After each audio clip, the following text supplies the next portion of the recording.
Welcome to Samba Samba. Enjoy the video. You'll begin by confirming prerequisites, the team's app, permissions, and a reliable connection. Once installed, sign in with your organization account so calendar invites populate. Make sure microphone and camera permissions are granted so you can speak and share video immediately. If calendar sync is off, enable it. This ensures meeting links appear and notifications arrive. Now open a meeting invite, tap the link, and prepare to join. Don't skip once done joining, select your audio method, device audio for VoIP or dial-in when network is poor, so your voice comes through clearly. Use the mute button when not speaking to reduce background noise, and tap raise hand to request the floor politely.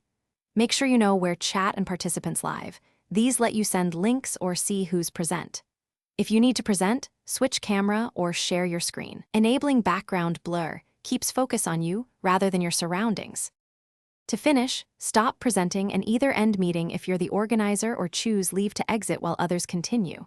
Make sure chat files or recordings are saved to OneDrive or the relevant team's channel so resources remain accessible. If something goes wrong, audio dropout, no mic access, first check app permissions and toggle your connection, then switch to dial-in as a resilient fallback. If video lags, pause video and rely on audio. These simple steps get you back into a productive meeting quickly. Thanks for watching. Consider subscribing if we helped you.